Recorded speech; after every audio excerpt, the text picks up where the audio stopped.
ضرورت کے لیے تھا، وہ ہماری ضرورت کے لیے تھا۔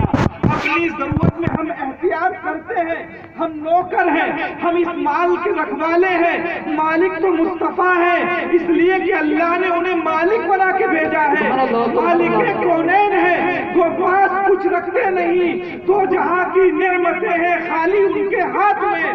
فرماتے ہیں امام اہل سنت، میں تو مالک ہی کہوں گا کہ ہو مالک کے حبیب، میں تو مالک ہی کہوں گا کہ ہو مالک کے حبیب، یعنی محبوب و محب میں نہیں میرا تیرا، واہ کیا جود و کرم ہے شہر فتحہ تیرا، نہیں سنتا ہی نہیں مانگنے والا تیرا، اور فرش والے تیری شوکت کا علو کیا جانے، خسروا عرش پہ اڑتا ہے پھریرا تیرا، اور مٹ گئے مٹ ہیں مٹ جائیں گے آدھا تیرے، نہ مٹا ہے نہ مٹے گا کبھی چرچا تیرا۔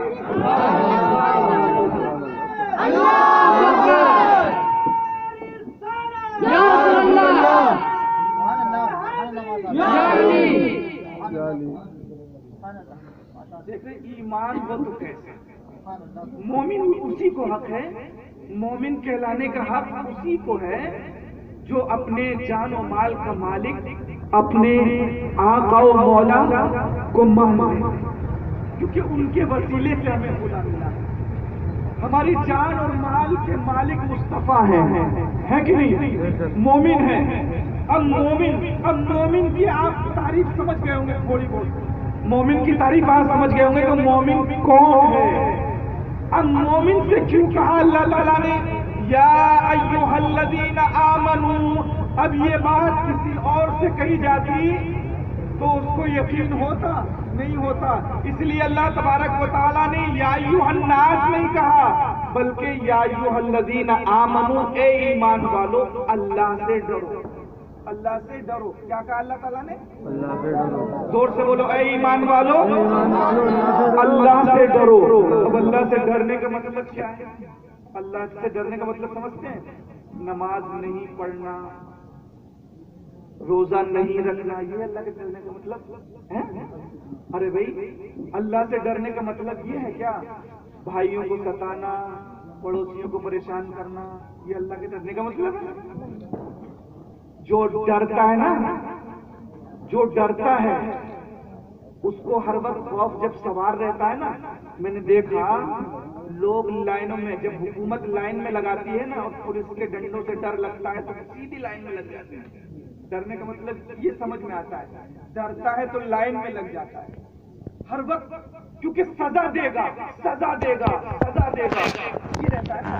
جو جس سے ڈرتا ہے اس کی سزا سے ڈرتا ہے، مگر ہم بھی ڈرنے کی بات کرتے ہیں، ہم سے ایمان والوں سے کہی گئی یہ بات ایمان والوں سے کہی گئی کہ اللہ سے ڈرو، یا ایھا الذین آمنوا اتقوا اللہ، اے ایمان والو اللہ سے ڈرو۔ اب اللہ سے جب کوئی ڈرے گا تو کیا وہ نماز چھوڑ سکتا ہے؟ بولو ذرا زور سے، اگر نماز چھوڑ رہا ہے تو اس کا مطلب اللہ سے ڈر نہیں رہا ہے، اللہ سے ڈر نہیں رہا ہے۔ اللہ سے اگر ڈرتا ہوتا تو وہ نماز نہیں چھوڑتا، اسے پتا ہے نماز چھوڑنے کی سزائیں کیا ہے، نماز چھوڑنے کی سزا کیا ہے۔ آپ دیکھو جو نیکوکار تھے، جو پرہیزگار تھے، ان کا ڈرنا دیکھو۔ حضرت یحییٰ علیہ السلام کو کون نہیں جانتا، ان کا ڈرنا دیکھیں آپ، بچپن کا حال، روتے رہتے تھے اللہ کے خوف سے، جنگلوں میں نکل جاتے تھے رونے کے لیے، جنگلوں میں نکل جاتے تھے رونے کے لیے۔ بچپن میں ایک دن کسی پہاڑ کی کھو میں رو رہے تھے اور اتنا زارو قطار رو رہے تھے، خوف الہی اتنا دامن گیر تھا بچپن میں، جبکہ بچوں کو ہوش نہیں ہوتا، مگر اللہ والے جس کو اللہ کی معرفت جتنی زیادہ حاصل ہوگی، جو جتنا جانتا ہوگا اللہ کو، اتنا ہی خوف اس کے لیے زیادہ ہوگا۔ تو نبی جتنا جانتا ہوگا کوئی عام انسان تھوڑی جان سکتا ہے۔ اچھا آپ دیکھیے، آپ کی مثال اللہ تعالیٰ نے قرآن پاک میں فرمایا انما یخشی اللہ من عبادہ العلماء، کہ اللہ سے علم والے ڈرتے ہیں، علماء اللہ سے ڈرتے ہیں۔ کون ڈرتا ہے اللہ سے؟ علم والے، اس لیے کہ ڈرے گا وہی جو جانے گا، اور علم سے جانے گا، علم سے جانے گا تب ڈرے گا۔ جس کو جتنا علم ہوگا اتنا وہ ڈرے گا۔ حضرات، جنہوں نے گناہ نہیں کیے، جن سے گناہ سرزد نہیں ہوئے، نبی سے گناہ نہیں ہوتا، نبی گناہگار نہیں ہوتا، یہ تو باطل عقیدہ ہے۔ نبی سے اگر کوئی خطائے اجتہادی بھی ہو جاتی ہے، اگر وہ چھوٹی سی لفظ ہو جائے، عزیزان ملت اسلامیہ وہ اس پر اتنا خوف کرتے ہیں کہ حضرت آدم کا حال دیکھو کہ آدم علیہ السلام گناہ نہیں تھا وہ، مگر اللہ تبارک و تعالی اللہ کی مرضی تھی۔ عزیزان ملت اسلامیہ، حضرت آدم کو علم پہلے دیا گیا تھا، وعلم آدم الاسماء کلھا، حضرت آدم کو علم پہلے دیا گیا تھا۔ حضرت آدم جانتے تھے کہ پروردگار کی مرضی یہی ہے کہ میں گندم کھاؤں، حالانکہ اللہ نے فرمایا تھا بلا تقربا ہذہ الشجرۃ فتکون من الظالمین، کہ اس شجر کے قریب بھی نہ جانا، مگر جانتے تھے کہ اگر قریب نہیں جائیں گے تو دنیا سے اس جنت سے جائیں گے کیسے دنیا میں، اور اگر جنت دنیا میں جائیں گے نہیں تو پھر یہ دنیا کا سلسلہ کیسے ہوگا۔ بڑوں کی جو خطا ہوتی ہے اس کو خطا نہیں سمجھنا چاہیے، بلکہ یہ جو خطا ظاہراً خطا ہوئی یہی تو دنیا میں آنے کی عطا ہے۔ انبیاء کو آنا تھا، حضرت آدم کے بعد حضرت آدم دنیا میں آئے تو حضرت زکریا آئے، حضرت یحییٰ آئے، حضرت موسیٰ آئے، حضرت عیسیٰ آئے، حضرت ابراہیم خلیل اللہ آئے، حضرت نوح نجی اللہ آئے، حضرت موسیٰ کلیم اللہ آئے، اور سب سے بڑی بات تو یہ ہے کہ محمد رسول اللہ ہے۔ بولو، اگر آدم سے یہ خطائیں اجتہادی نہ ہوئی ہوتی تو بولے اس دنیا کی یہ باغ و بہار ہوتے نہیں ہوتے۔ اچھا، یہاں پر صوفیہ کرام نے ایک نقطہ بیان کیا ہے، آپ جاگ رہے ہو تو میں پیش کر دوں۔ آدم علیہ السلام کو دنیا میں بھیجا گیا، دراصل وجہ کیا تھی؟ وجہ یہ تھی کہ حضرت آدم کی پیٹھ میں کچھ روحیں ایسی تھیں جو جنت میں رہنے کے قابل نہیں، کفار و مشرکین کی روحیں، منافقین کی روحیں، تو حضرت آدم آتے نہیں تو یہ روحیں نکل کے وہ تو جہنم میں جانے والی تھی۔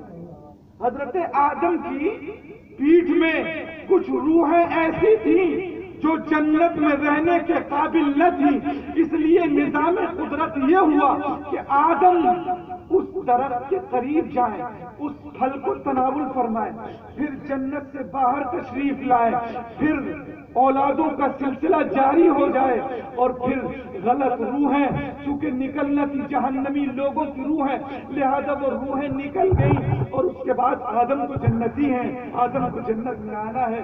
آدم کے حضرات یہاں پر صوفیہ نے ایک اور نقطہ بیان کیا ہے کہ مومن سے برائیاں ہونی نہیں چاہیے، مومن سے گناہ نہیں ہونا چاہیے، اور کافر سے کوئی نیک کام نہیں ہونا چاہیے۔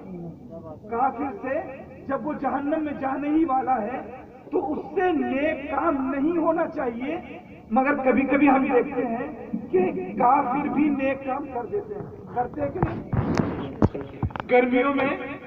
گرمیوں میں سبیل لگا دیتے ہیں، ہاسپٹل قائم کر دیتے ہیں، فری علاج ہو رہا ہے، بولو نیک کام ہے کہ نہیں؟ نیک کام ہے کہ نہیں؟ ذرا زور سے بولو، نیک کام ہے کہ نہیں؟ خدمت خلق کرنا یہ نیک کام ہے کہ نہیں؟ اللہ کے بندوں کی خدمت کرنا، بیماروں کا علاج کرنا یہ نیک کام ہے کہ نہیں؟ تو ان نیکی ان سے تو سرزد ہونا ہی نہیں چاہیے تھی، دائمی جہنمی ہے۔ حضرات، دراصل ان کی نیکیوں کا آخرت میں تو کوئی اجر ملے گا نہیں، اس لیے ان کو دنیا ہی میں دے دیا جاتا ہے اس کا بدلہ۔ آپ دیکھتے ہیں کہ یہ کافروں پر بڑی دولت ہے، بڑی عزت و شہرت کی زندگی گزار رہے ہیں، ہمارا حال یہ، ہم ہی اللہ کریں، ہم ہی ایمان لائیں، ہم ہی نمازیں پڑھیں، اور ہم ہی پریشان ہیں، اور مثال دیتے ہیں بات جاہل کو، ارے میاں بڑا نمازی تھا، بڑا پریشان ہے، بڑا دین کے کاموں میں لگا رہتا تھا، اتنا ہی زیادہ پریشان ہے، مگر انہیں نہیں پتا کہ مومن کے لیے دنیا قید خانہ ہے، مومن کے لیے دنیا قید خانہ ہے اور کافر کے لیے یہ جنت ہے. مومن کا دراصل گھر تو جنت ہے. تو بتانا یہ چاہتا اس نازک موڑ پہ بات آ گئی. دراصل بات یہ تھی کافر سے گناہ اس لیے ہو جاتا ہے, کافر سے نیکی اس لیے ہو جاتی ہے کہ چونکہ اس کی روح بھی حضرت آدم کی پیٹھ میں مومن کی صحبت میں رہ چکی ہے. تو صحبت کا اثر ہوتا ہے. صحبت صالح ترا صالح کنت, صحبت طالح ترا طالح کنت. اچھوں کی صحبت تمہیں اچھا بنائے گی اور بروں کی صحبت تمہیں برا بنائے گی. اس لیے حضرت آدم کی پیٹھ میں رہنے کی وجہ سے صحبت مومن پائی, اس لیے نیکی کرنے لگ گئے, اور مومن نے صحبت کافر پائی, اس لیے ان سے گناہ ہونے لگے. حضرت آدم تو جنتی ہیں, تو وہ دراصل آدم کی خطائیں اجتہادی تھی, مگر حال کیا ہے پھر بھی رو رہے ہیں. کتنا روئے, نشان پڑ گئے تھے. حضرات 300 سال تک روتے رہے.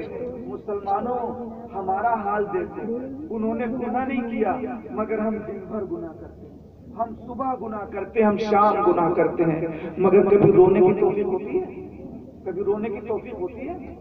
پیارے, اللہ کو تمہارا رونا کتنا پسند ہے جانتے ہو؟ تمہیں پتہ نہیں ہے. اللہ کے خوف میں رونے والے جو یہ آنسو گرتے ہیں ان کی قیمت تمہیں پتہ نہیں. مشکات شریف میں ایک حدیث ہے, آپ اگر سنیں تو سناؤں, دیر تو نہیں ہو رہی آپ کو؟ مشکات شریف میں رسول اکرم صلی اللہ علیہ وسلم فرماتے ہیں کہ ایک وقت ایسا آئے گا کہ جہنم پیچھا کر رہا ہوگا امت مسلمہ کا.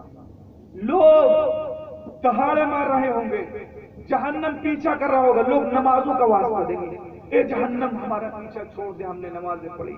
لوگ روزوں کا واسطہ دیں گے, لوگ حج و زکات کا واسطہ دیں گے, مگر جہنم پیچھا کر رہا ہوگا. اتنے میں حضرت جبریل امین تشریف لائیں گے اور بارگاہ رسالت میں ایک پیالہ پیش کریں گے. اس پیالے میں پانی کے قطرے ہوں گے. سرکار سے عرض کریں گے, یا رسول اللہ صلی اللہ تعالی علیہ وسلم, ان پانی کے قطروں کو اٹھائیے, لیجیے اپنے دستہائے مبارک میں, اور اس کے بعد پھر جہنم کی طرف چھڑکنا شروع کر دیجیے. مشکات شریف میں موجود ہے, سرکار نے فرمایا کہ میں جہنم کی طرف چھڑکوں گا تو جہنم کی آگ سرد پڑنا شروع ہو جائے گی اور جہنم میری امت کا پیچھا کرنا چھوڑ دے گا. میں نے پوچھا, جبریل یہ کون سا پانی ہے؟ کیا یہ آب زمزم ہے؟ کیا یہ آب کوثر ہے کہ جہنم کی آتش کو ٹھنڈا کرنے میں لگا ہے؟ تو جبریل کہیں گے, یا رسول اللہ نہ یہ آب کوثر ہے, نہ یہ آب زمزم ہے.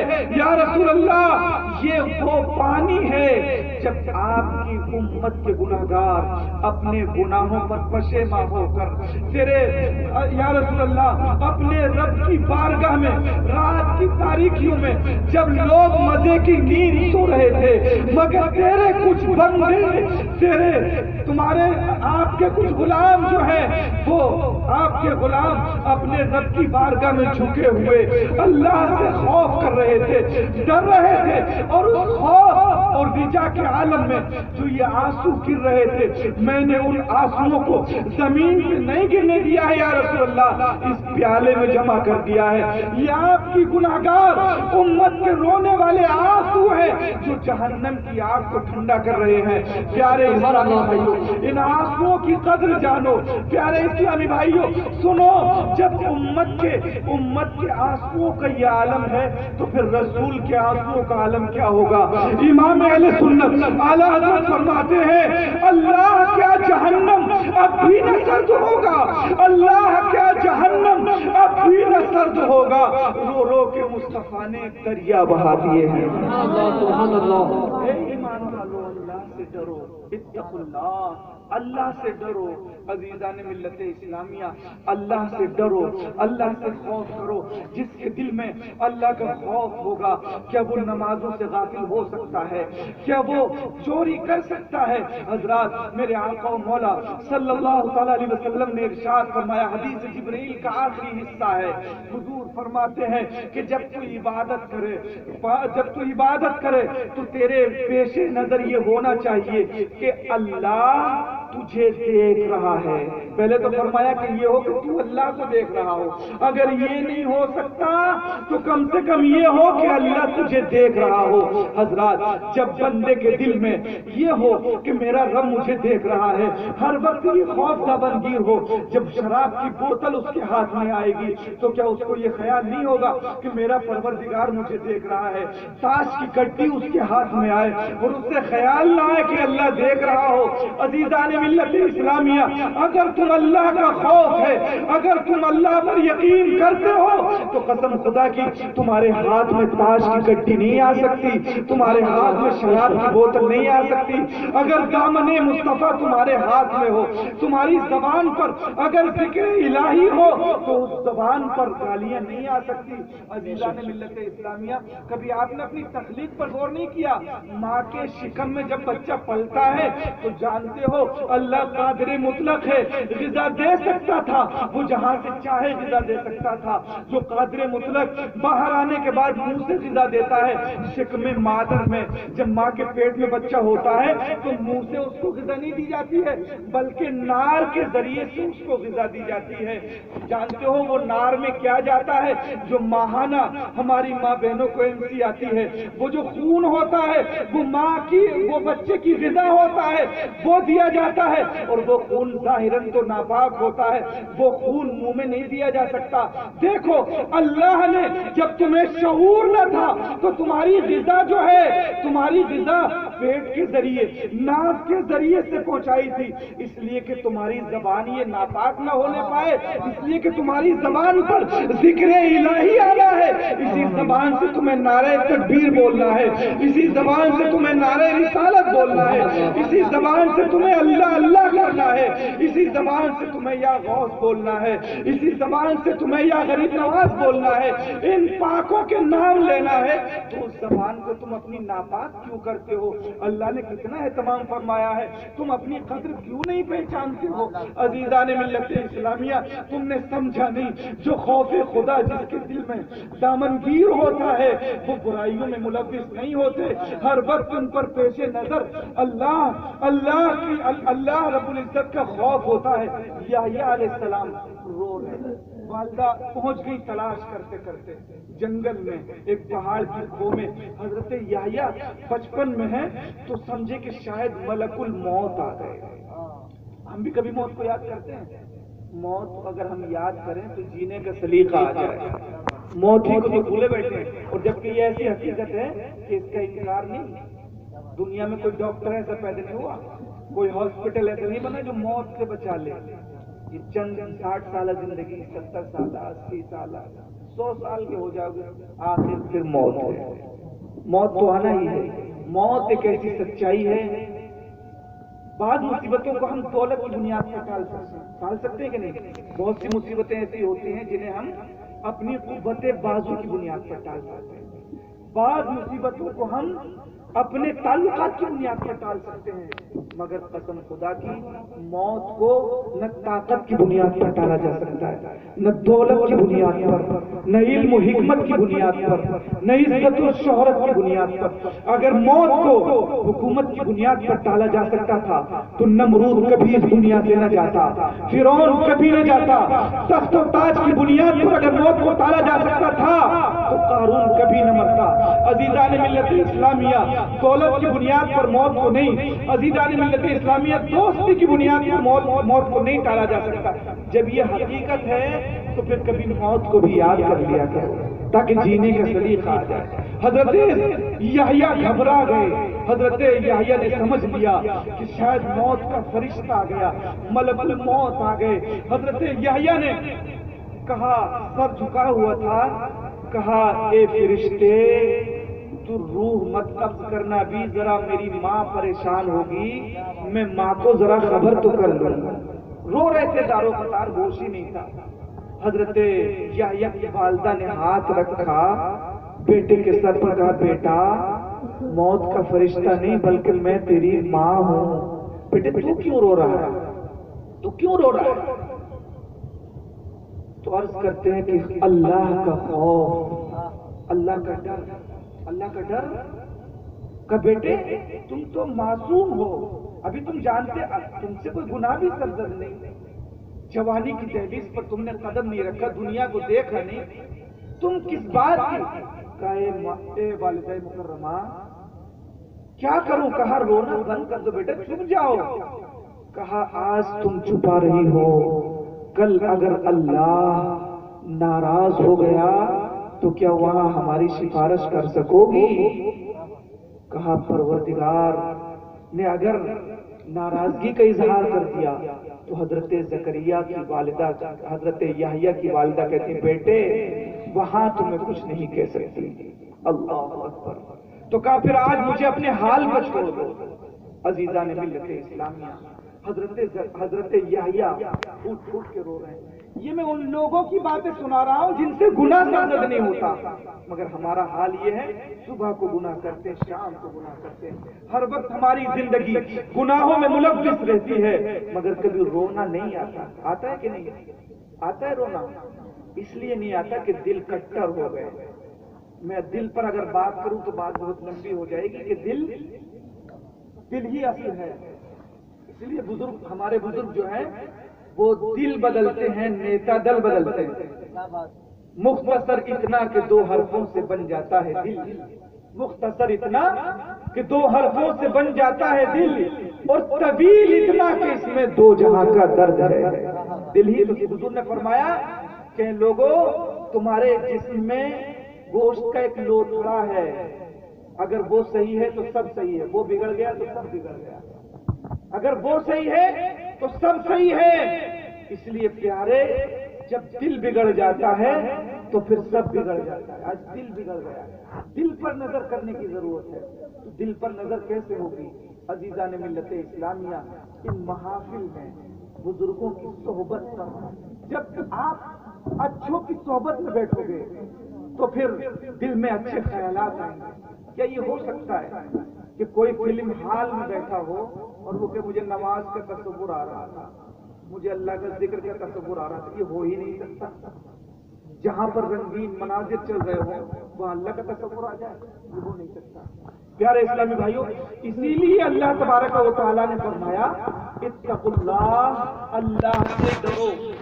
کتنا ڈرتے تھے حضرت امام اعظم ابو حنیفہ، وقت کے امام حضرت امام اعظم ابو حنیفہ تابعی ہے، مگر ایک شخص کی دیوار کے سائے میں چلچلاتی ہوئی دھوپ، پیر جل رہے ہیں، لوگ کہہ رہے ہیں، جنازے میں تشریف لے گئے، لوگوں نے کہا امام صاحب ادھر تشریف لائیے، دیوار کا سایہ ہے۔ تو جانتے ہو امام اعظم ابو حنیفہ کہتے کہ نہیں، میں اس کی دیوار کے سائے میں نہیں بیٹھوں گا۔ کہا حضور کیوں نہیں بیٹھیں گے؟ کہا اس لیے کہ اس دیوار کے مالک پر میرا کچھ قرض ہے، کہیں ایسا نہ ہو اس کی دیوار کے سائے میں بیٹھنے سے وہ قرض جو میرا اس پر ہے سود میں شمار نہ کر لیا جائے۔ اللہ کے احتیاط دیکھیں، تقویٰ دیکھیں، پرہیزگاری دیکھیں امام اعظم ابو حنیفہ کی پرہیزگاری۔ امام احمد بن حنبل کا دیکھیں حال۔ یہ میں ان لوگوں کی بات کر رہا ہوں جو علم و فضل کے شہنشاہ ہیں، یہ ان کے تقوی کی بات کر رہا ہوں جن کا ہر وقت اللہ میں گزرتا تھا، دین کی خدمت میں گزرتا تھا۔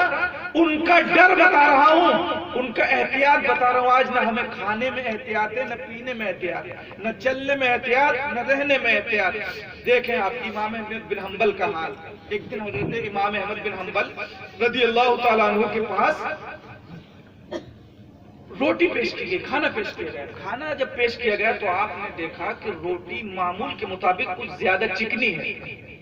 حضرت امام احمد بن حنبل رحمت اللہ تعالی علیہ نے فرمایا کہ آج یہ روٹی ہمارے آٹے کی تو نہیں لگتی؟ تو خادمہ نے عرض کیا حضور ہاں آج ایسا ہوا، آج جب ہم کھانا بنا رہے تھے، کھانے کی تیاری کر رہے تھے، آپ کے ڈبے میں جب آٹا دیکھا تو آٹا کم تھا، تو آپ کے صاحبزادے اس وقت قاضی القضا ہیں، چیف جسٹس ہیں حکومت میں، ان کے ڈبے میں سے تھوڑا سا آٹا لے لیا گیا، وہ اس میں ملا کے بنا دیا گیا۔ حضرت امام احمد بن حنبل فرماتے کہ اب میں اس روٹی کو نہیں کھاؤں گا، میں اس روٹی کو نہیں کھاؤں گا، اس لیے کہ وہ حکومت کا نوکر ہے، اس کا آٹا میرے آٹے میں مل گیا ہے، اب میں اس روٹی کو کیا فرمایا نہیں کھاؤں گا۔ ہم تو حرام دیکھتے ہیں نہ حلال دیکھتے ہیں، کھانے سے مطلب مسلمان دو ہی جگہ آ گئے، یا کھانے میں آ گئے یا تھانے میں آ گئے، ہے کہ نہیں؟ تھانے میں آگے ملے گا، لڑنے میں آگے ملے گا، کیونکہ علم نہ ہونے کی وجہ سے، صحبت نہ ہونے کی وجہ سے، ایمان پر قائم نہ ہونے کی وجہ سے، یا تو یہ تھانے میں آ گئے یا کھانے میں آ گئے۔ مگر ہمارے بزرگوں کا حال کیا تھا کہ کھانے سے پہلے دیکھتے تھے کہ ہم کھا کیا رہے ہیں۔ جانتے ہو حرام لقمہ کسی کے اگر صلاحیت کر جائے، اگر میں غوث اعظم کے والد کا واقعہ سناؤں نا کہ ایک سیب کھا لیا تھا تو اس کی معافی کے لیے جانتے ہو کتنا سفر کیا تھا۔ میں اس طرف نہیں جانا چاہتا اس لیے کہ وقت زیادہ ہو رہا ہے، کیونکہ بعد میں شاخوں میں شاخیں پھیلتی چلی جاتی ہیں اور پھر سمیٹنا مشکل ہو جاتا ہے۔ اور میں بتانا کیا چاہتا ہوں، آیت کریمہ سے الگ نہ ہونے پاؤں، میں چاہتا ہوں کہ آیت کریمہ کے تینوں حصوں پہ گفتگو ہو جائے، بس گفتگو کا آخری حصہ سماعت فرمائیں کہ حضرت امام احمد بن حنبل فرماتے ہیں کہ میں کھانا نہیں کھاؤں گا، اس روٹی کو نہیں کھاؤں گا۔ کہا پھر حضور کیا کریں؟ کہا اس کو فقراء میں دے دو، غریبوں میں دے دو۔ خادم دروازے پہ کھڑا ہو جائے، فقیر مانگنے آتے ہیں، حضرت امام احمد بن حنبل کا خادم روٹی آگے بڑھاتا ہے، جب روٹی آگے بڑھاتا ہے تو وہ انکار کر دیتے ہیں۔ کہا کیوں؟ کہا اس لیے کہ روٹی یہ تم کیوں دے رہے ہو؟ حضرت امام احمد بن حنبل تو گھر سے دیتے ہیں۔ تو کہا دراصل اس روٹی کو امام احمد بن حنبل کھا نہیں رہے ہیں، اس کی وجہ یہ ہے کہ چیف جسٹس صاحب کے تھوڑا سا آٹا اس میں مل گیا، تو فرمایا جس روٹی کو ہمارا امام نہیں کھاتا اس روٹی کو ہم بھی نہیں کھائیں گے۔ 3 دن تک فقیروں نے روٹی نہیں لی۔ آج تو مسلمان نہ حلال دیکھتا ہے نہ حرام دیکھتا ہے، 3 دن تک حال یہ ہوا۔ تیسرے دن حضرت امام احمد بن حنبل رحمت اللہ تعالی علیہ کی بارگاہ میں خادم نے عرض کیا حضور کوئی روٹی لیتا ہی نہیں، کہتے کہ جب امام احمد بن حنبل نہیں کھا رہے تو ہم بھی نہیں کھائیں گے۔ عزیزان ملت اسلامیہ، امام احمد بن حنبل فرماتے ہیں پھر کیا کرو گے؟ تو خادموں نے کہا حضور ایک ترکیب ہے۔ کہا کیا؟ کہا ترکیب یہ حضور کہ آپ اگر اجازت دیں تو ہم اس کو جو سائیڈ میں دریا بہ رہا ہے اس میں ڈال دیں تاکہ مچھلیاں کھا لیں۔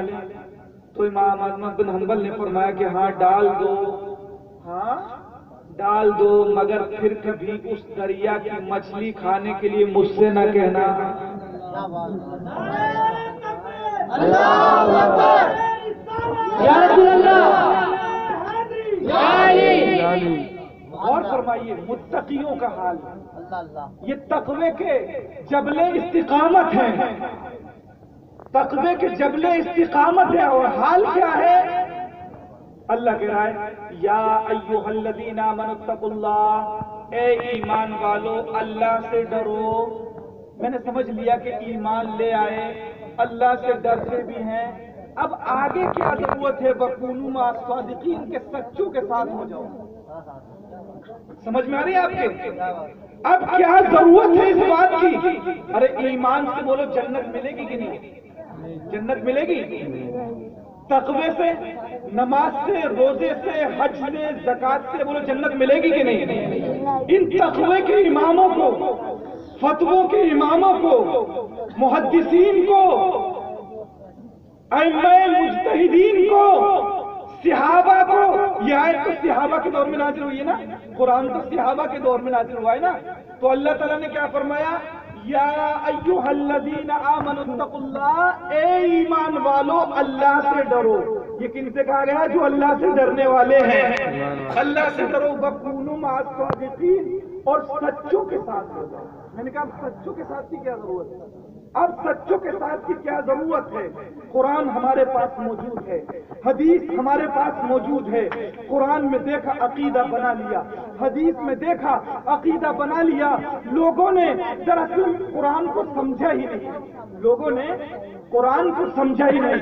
ذرا آپ کی توجہ حاضر ہو تو عقیدے کی بات کرتے ہیں، توجہ حاضر ہے آپ کی بات سمجھ میں آ رہی ہے؟ تھوڑا سا علمی بات کہنا چاہتا ہوں، اگر آپ کا دماغ حاضر ہوا تو پوری تقریر کا ماخذ آپ سمجھ جائیں گے، لب و لباب کیا ہے۔ حضرات، اللہ اب کیا ضرورت ہے؟ قرآن ہمارے پاس، حدیث ہمارے پاس، بہت سے لوگ کہتے ہیں کہ قرآن موجود ہے تو اب اللہ کے ولیوں کا دامن پکڑنے کی کیا ضرورت ہے؟ امام اعظم سے کیوں سیکھیں؟ امام شافعی سے کیوں سیکھیں؟ ائمہ مجتہدین کی پیروی کی ضرورت کیا ہے؟ تو میں آپ کو بتاؤں، قرآن پاک نے اس سے پہلے بھی کہا، قرآن پاک نے اس سے پہلے بھی کہا، ایمان لانے کی جب لوگوں نے دعویٰ کیا نا، قرآن پاک کے پہلے ہی پارے میں جب کہا وَإِذَا لَقُوا الَّذِينَ آمَنُوا قَالُوا آمَنَّا، جب لوگوں نے کہا نا کہ ہم ایمان لائے، جب لوگوں نے کہا ایمان لائے، تو جانتے ہو قرآن نے کیا کہا؟ قرآن پاک نے فرمایا آمینو کما آمن الناس، ایسے ایمان لاؤ جیسے لوگ ایمان لائے، یعنی صحابہ ایمان لائے ایسے ایمان لاؤ۔ قرآن نے کیا فرمایا؟ ایسے ایمان لاؤ، بولو کیسے؟ یہ نہیں کہا کہ ایسے ایمان لاؤ جیسے تم قرآن سے سمجھو، ایسے ایمان لاؤ جیسے قرآن سے سمجھو، یا جیسے تم حدیث پڑھ لو ویسا جو تمہاری سمجھ میں آئے ویسا ہی ایمان لاؤ، بلکہ ایسے نہیں، بلکہ ایسے ایمان لاؤ جیسے صحابہ ایمان لائے۔ میں سوچنے لگا کہ یہ کیوں نہیں کہا کہ ایسے ایمان لاؤ جیسے قرآن سے سمجھو، ایسے ایمان لاؤ جیسے حدیث سے سمجھو؟ تو بات دراصل کیا تھی؟ اگر یہ کہہ کے چھوڑ دیا جاتا کہ ایسے ایمان لاؤ جیسے قرآن تمہاری سمجھ میں آتا ہے تو بڑی مشکل ہو جاتی، بڑی مشکل ہو جاتی، اس لیے کہ کوئی شخص قرآن پڑھ کے وہ کہتا کہ مجھے نہ کسی ولی کی ضرورت، نہ مجھے کسی صحابی کی ضرورت، نہ مجھے علی کی ضرورت، نہ نبی کی ضرورت، قرآن میرے پاس موجود ہے، قرآن سے عقیدہ بنانا ہے، قرآن سے مجھے دین سیکھنا ہے، سیکھنے کے لیے چلے، تھوڑی سی عربی پڑھ لی، عربی کی تھوڑی شدبد ہو جاتی ہے نا، اور تھوڑا بہت حدیث کا ترجمہ پڑھ لیا، جو ہندی میں پڑھ لیتا ہے تو وہ بھی سمجھتا ہے کہ بخاری پڑھ لیتا ہوں۔ بخاری ہندی میں ہے کیا؟ بخاری ہندی میں انگریزی کا ترجمہ لے آتے ہیں، یا بخاری میں نے یہ پڑھا تھا مجھے تو ملا نہیں، کہاں ہے 11ویں، کہاں ہے یہ؟ اور پوچھتے کس سے ہیں؟ پوچھیں گے کس سے ہیں؟ بیچارے ان سے پوچھیں گے جو ٹھیلی لگا رہے ہو، ان سے پوچھیں گے بھائی ہم نے میلاد قرآن میں نہیں دیکھے، ہم نے حدیث میں جو ہے وہ اللہ والوں کی بارگاہ میں حاضری کا ذکر ہم نے حدیث میں نہیں دیکھا۔ ابھی ان سے پوچھتے ہو، بیچاروں ان سے پوچھو، اگر سبزی والے سے پوچھنا ہے تو سبزی کے بارے میں پوچھو، حدیث کے بارے میں پوچھنا ہے تو عالم سے پوچھو نا۔ ہم بتائیں گے کہاں کیا ہے، ہم بتائیں گے قرآن میں کہاں ہے، حدیث میں کہاں ہے، کیا کہاں ہے یہ ہم بتائیں گے۔ عزیزان ملت اسلامیہ، تو جو بتائے گا اس سے پوچھتے نہیں، اور جو بیچارہ بتانے کے لائق ہے اس سے پوچھتے ہیں، ہوتا ہے کہ نہیں ہوتا ہے؟ عزیزان ملت اسلامیہ، تو میں اس نقطے پر آپ کی توجہ دلانا چاہتا ہوں کہ یہ کیوں فرمایا کہ صحابہ کی طرح ایمان لاؤ، ایسے نہیں کہ قرآن میں جیسا تم سمجھ لو الٹا سیدھا ویسے ایمان لاؤ، اسی لیے صحابہ کا ساتھ لگا دیا۔ کیوں ساتھ لگا دیا؟ اگر آج کل یہ جو